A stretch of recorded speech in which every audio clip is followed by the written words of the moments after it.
I wrote a few days ago an article on titled "Pride Month is Dying" or "Why Pride Month is Dying." My view on it is you might have noticed a lot of the corporations did not change their social media logos to the rainbow. There's been reports of Target stores, which were notorious for how in your face they were, are really not promoting those displays quite the same.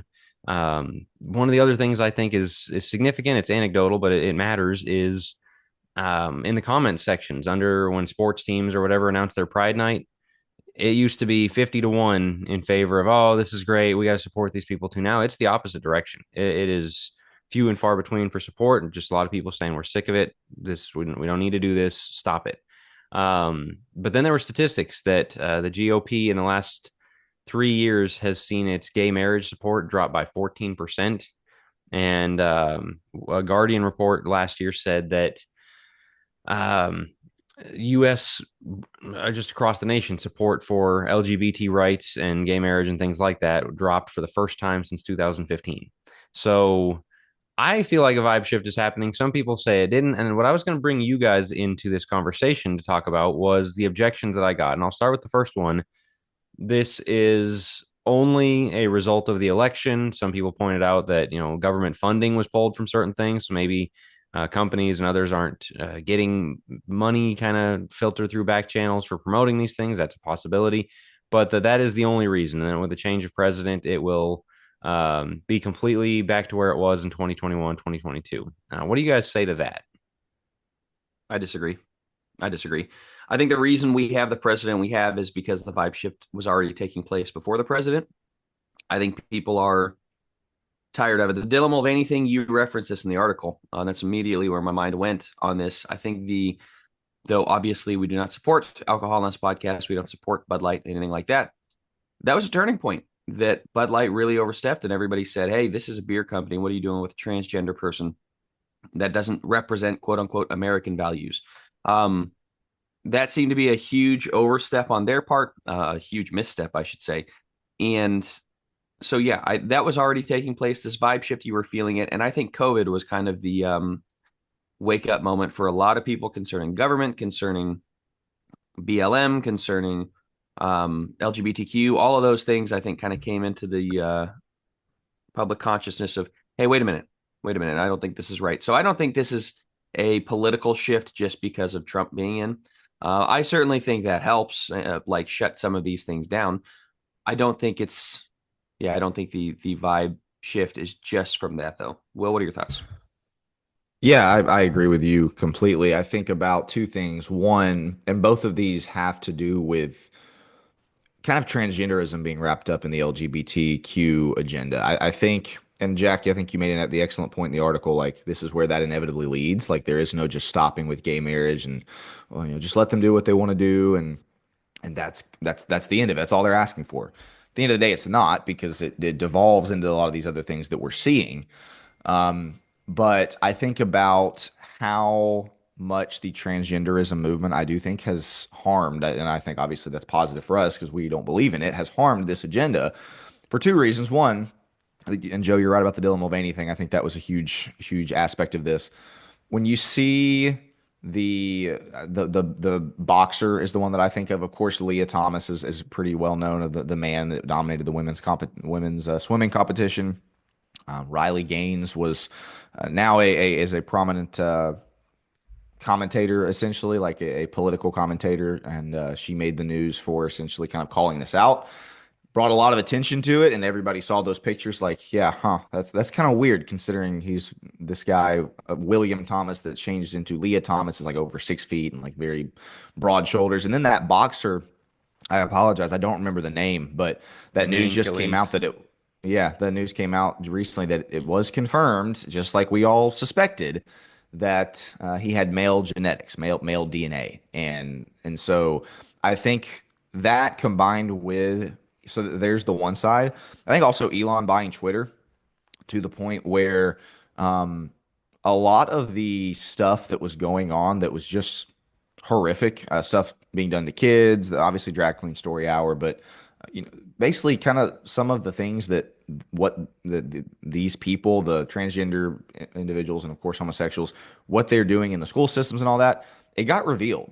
it got kind of shown, and people started getting clued into like, oh, this isn't just in the privacy of their own home type of thing. They are really trying to disciple kids and really trying to push this on young people, and in some cases, do awful things to young people. And so I think that contributed to it as well, personally, is just the fact that a lot of people's eyes were opened.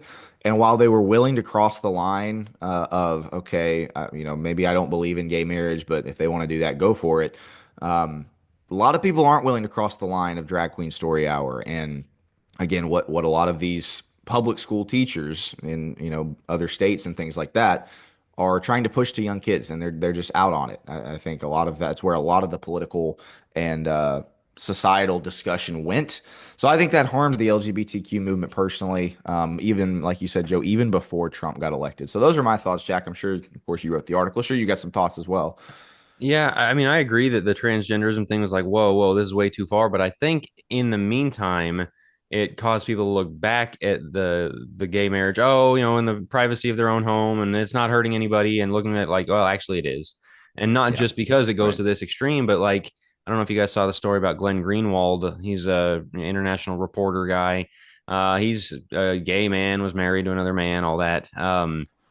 And video leaked out of him, not, it's just very salacious, looked like drugs, looked, and this is a man that they adopted sons, and so he's got his sons in presumably in the house where he's got a male prostitute there with him. And it was awful. I didn't watch the video of these descriptions because I have no interest in putting that in my mind. I don't endorse or think anybody needs to go look for that, but people see, hey, these are not people like me and you. It's just a Yeah. man and not a woman. It's degeneracy from top to bottom of this entire movement. And yeah, I think that's part And, of it. and as you said, it's not just the corporations. Though we do see like Target is shifting and a few of these are shifting. It is the people in the comments. I looked at one, Jack. I think you linked to this on your Twitter, but the or X, sorry, the Yankees came out Yeah. and they did their rainbow color, and everybody goes, "Ah, see, still around." You look at the comments, and I mean, I read like the first 30 comments; they were all negative. To your point, Hmm. so that's the vibe shift. Is even if the companies aren't there yet, or the sports teams, or the brands, people are there. People are real sick of it. Which, And I saw a well, few of those. this goes back to our wokeism is dying episode on Think Deeper a couple months ago now. It is no longer the quote unquote cool thing to do to be woke. Like it's Right. just not. And I Yeah. think a lot of the corporations and you could say, and I think this is probably some legitimacy to the idea that like they know it's not in the zeitgeist right now, and so they're just kind of waiting around until maybe it is again. Like their personal agendas haven't gone away; they're just kind of playing to the crowd. I suppose that's probably a legitimate conclusion. However, you see, and this was a couple of days ago, so it might have changed, but I was reading up on like the NFL and their Pride Month, which I don't know if y'all remember, like 4 years ago, you could not get away from seeing that stuff all over the place. Every team would change their logo to that on their Hmm. profiles.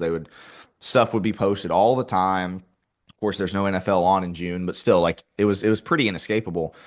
As of 2 days ago, and I do apologize, this might have changed. I know this video comes out later. There were 10 teams that had not posted a thing about Pride Month. And that was on June the 3rd, where 22 of them had, but 10 of them had not. And so, again, 3 4 years ago, man, June 1st, every team, bam, like we gotta do our Like clockwork. Yeah. token virtue signaling here.